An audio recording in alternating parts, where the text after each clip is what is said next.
मैंने जब वो नाम पेश किए तो उन्होंने कहा कि मैं इसको और चेक करवा लेता हूँ, इस पर जांच करवा लेता हूँ। मुन्ना साहब, जो बात आप कह रहे हैं इसमें ये बात बताना कि जितने भी लोग दंगों में घायल हुए हैं, आप आयोग के माध्यम से जो भी केंद्र से इनकी सहायता जो दी जाती है उसके लिए भी आप आयोग में एक हमारे नाम का अपील कर सकते मैंने मैंने जो है उसके बारे में भी सवाल किया था कि जो बच्चे पुलिस की गोलियों से घायल हुए थे तो उन लोगों को जो है क्या मुआवजा दिया गया आपकी तरफ से, जिला प्रशासन या स्टेट गवर्नमेंट की तरफ से, या अभी तक क्या कहाँ इलाज करवाया है? कि बोले MIH में इलाज करवाया है। तो MIH में इलाज आपने कराया है तो MIH में तो वैसे भी फ्री ऑफ चार्ज इलाज होता है, तो गवर्नमेंट का है भाई। कोई भी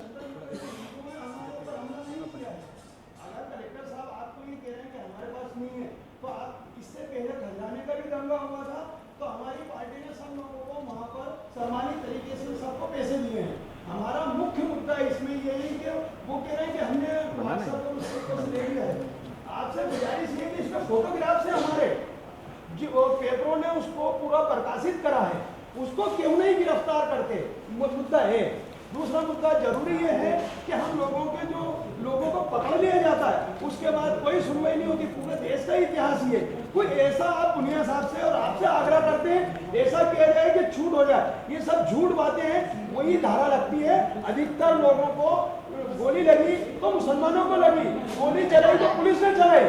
हमारे शहर काजी साहब को मैं बड़े अदब से सलाम करता हूँ, उन्होंने एक मीटिंग में साफ कह दिया कि जब बीजेपी की सरकार होती है तो यहाँ पर पुलिस भी सांप्रदायिक हो जाती है। मैं उस बात को बिल्कुल आपसे हक से बोलता हूँ। आपसे गुजारिश है, मेरी आवाज पे नहीं जाए, माफ करें, मेरी आपसे गुजारिश मोहब्बाना गुजारिश है कि आप हमारे लोगों जो पकड़े गए हैं, जिन लोगों को नाजायज पकड़ा उनको छोड़ा दीजिए।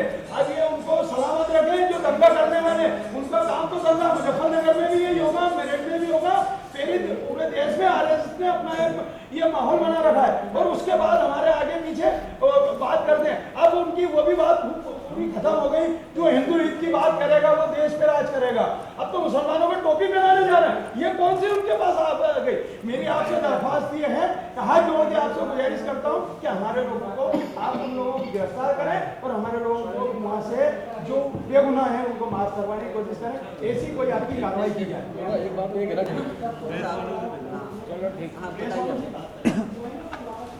ये सब असल में बात जो आप जिस बिहार पर आए हैं, आप आए हैं नेशनल शेड्यूल कास्ट के साथ साथ में OBC का मामला भी देखता है। शेड्यूल कास्ट हमारे जो माननीय PL पुनिया साहब है, चेयरमैन है, कैबिनेट मंत्री का दर्जा है उनके पास, और लोकसभा वरिष्ठ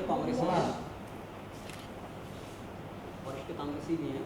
तो OBC का मामला ग्रीवेंसी देखने के लिए कोई वो नहीं था, तो इसलिए इसके अंदर जो है उन्होंने आर्टिकल 338 के तहत मुझे स्टेट कोऑर्डिनेटर बनाया है और मेरे पास एक संवैधानिक दर्जा है और मुझे पूरे स्टेट का कोऑर्डिनेटर बनाकर, समन्वयक बनाकर मध्य प्रदेश भेजा गया कि जितने भी OBC के केसेस जो होते हैं उनके मामले में मैं आयोग और आप लोगों के दरमियान एक बीच की कड़ी हूँ। और इंदौर के अंदर चंदन नगर मुस्लिम बाहुल क्षेत्र है और अल्पसंख्यक बाहुल क्षेत्र है। OBC के लोग वहाँ पर ज़्यादातर गरीब लोग निवास करते हैं। तो जब OBC का मामला है तो क्यों नहीं OBC का मैं समन्वयक होने के नाते मैं एप्लीकेशन लगाऊंगा आयोग में, और क्यों नहीं मैं सुनवाई कर सकता हूँ। तो जब हमने ये बात उनको बताई तो फिर वो खामोश हो गए। मौलाना साहब, मेरा एक सवाल है कि आप जिस मामले आके न तो मौके का निरीक्षण किया, न वहाँ लोगों के हालात का जायजा लिया, तो आयोग के पास संवैधानिक अधिकार क्या ये है कि जिला प्रशासन उनको निर्देशित करेगा कि आप कहाँ जाएं कहाँ ना जाएं? देखिए, ऐसा नहीं है। एक बात मैं आपको ये बात बता देना चाहता हूँ कि कानूनी व्यवस्था बना कर रखना एक बहुत बड़ी जिम्मेदारी होती है। क्या आप ये चाहेंगे कि आपकी वजह से कोई आपका भाई परेशान हो जाए? मुझे इस बात का जवाब दीजिए आप। अरे मैं अगर आप चलो मान लो मैं प्रशासन के अगेंस्ट जाना चाहूँ तो मुझे कोई नहीं रोक सकता, क्योंकि मैं एक मिनिस्टर का दर्जा रखता हूँ, पावर रखता हूँ और संवैधानिक दर्जा है मेरे पास। मुझे आयोग ने भेजा ही इस काम के लिए। लेकिन अगर मेरे जाने से अल्लाह ना करे कोई मामला या कोई घटना घटित होती है या कुछ भी होता है तो बताओ उसका जिम्मेदार कौन होगा? मतलब आयोग ने अपने स्तर पर निर्णय लिया कि वो सुनवाई यहाँ करेगा? जी नहीं, आयोग ने भाई उन्होंने रोका। हमने कहा कि ठीक है, हम ये बात जो है वो हमें रोक रहे हैं, ये बात को भी हम अपनी रिपोर्ट में सम्मिलित करेंगे ना। देखिए, आयोग ने हमें इसलिए यहाँ पर भेजा है कि हम दोनों पक्षों की बात सुने। आयोग यहाँ पर अभी कोई फैसला लेने के लिए नहीं है। जब तक मैं आपका पक्ष और इनका पक्ष नहीं सुनूंगा तो मैं डिसीजन पे कैसे पहुँचूंगा? डिसीजन करने का काम चेयरमैन का है। जो जिनके पास मजिस्ट्रेट का पावर है।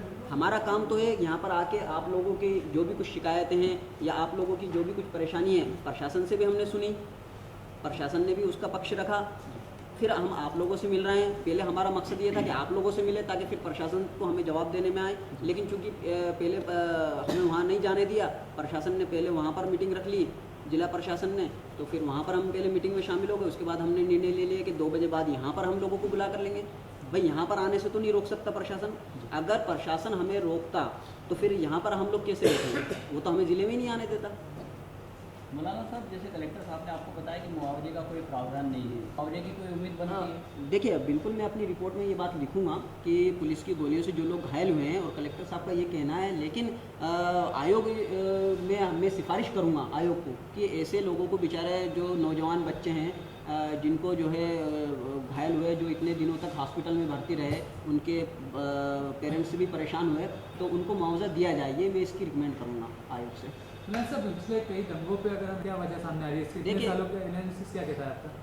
मैं अभी जब से मध्य प्रदेश के अंदर कमीशन की तरफ से काम देख रहा हूँ, और मैं जगह जगह जाता हूँ, लोगों की जो भी कुछ समस्या होती है उसको सुनता हूँ, उसके ऊपर काम करता हूँ, तो मैं इस निष्कर्ष पे पहुँचा हूँ कि मध्य प्रदेश की जो बीजेपी सरकार है वो सांप्रदायिक सरकार है, और उसी की वजह से कहीं ना कहीं उसका संरक्षण मिला हुआ है।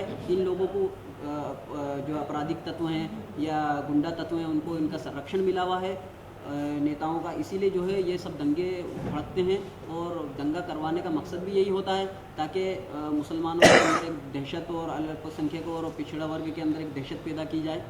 और सबसे बड़ी बात तो ये है कि मेरे पास एक अखबार की कटिंग थी जो मैं अभी कलेक्टर साहब को देकर आया, जिसके अंदर खुले तौर पर सीएम साहब का स्टेटमेंट था।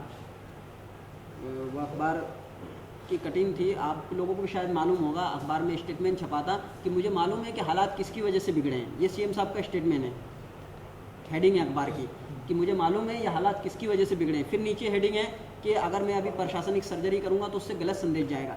जब सीएम जो प्रदेश का मुखिया है उसको मालूम है कि इंदौर के हालात किसकी वजह से बिगड़े हैं, तो फिर वो कार्रवाई करने में क्यों डर रहा है? तो क्या आप ये मानते हैं कि सरकार पुलिस का इस्तेमाल कर रही है, पुलिस वर्सेस मुस्लिम जो दंगे होते हैं उसमें? मैंने एप्लीकेशन जो चेयरमैन साहब को लगाई थी इंदौर चंदन नगर दंगे के, उसमें मैंने बिल्कुल इस बात की आशंका जाहिर की थी, और वो एप्लीकेशन की कॉपी भी मैं आपको दे सकता हूँ कि उसके अंदर मैंने ये कहा था कि मुझे ऐसा महसूस होता है कि सरकार प्रशासन का इस्तेमाल करके, चूँकि चुनावी साल है ये, और मुसलमानों के अंदर और अल्पसंख्यक समुदाय के अंदर और ओबीसी के लोगों के अंदर एक भय पैदा करना चाहती है।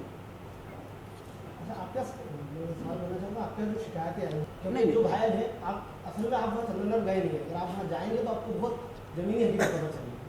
तो मेरा ये सवाल है कि आपके अगर नाम आया है या नहीं, अगर नाम नहीं आया तो आपकी ये पूरी जांच बिल्कुल अधूरी हो जाएगी, पूरी अधूरी रहेगी। आपने जो मेरा ध्यान, का नाम आया है, आपने मेरा ध्यान इस ओर खींचा है, तो मैं बिल्कुल इस मामले पे दिखवाऊंगा, और बल्कि वहाँ के जो लोग हैं, वहाँ के जो जिम्मेदार हैं चंदन नगर के, या जो लोग भी मेरे पास आए हैं उनसे मैं मालूमात करूँगा, और जैसा भी होगा, अगर मेरे पास राइटिंग में कोई शिकायत आती है, चाहे वो किसी के भी खिलाफ हो, आयोग एक्शन लेगा। अगर एक बात का मैं सवाल पूछना चाहता हूँ कि अभी तक आपने देखा होगा इंदौर में कभी भी हालात बिगड़े, या मध्य प्रदेश के अंदर A to Z कभी आपने नहीं सुना होगा कि दिल्ली से कोई आयोग आया है जांच के लिए, वो भी इतना शक्तिशाली आयोग कि जिसको सारे पावर्स सिविल न्यायालय के मिले हुए हैं, राष्ट्रीय अनुसूचित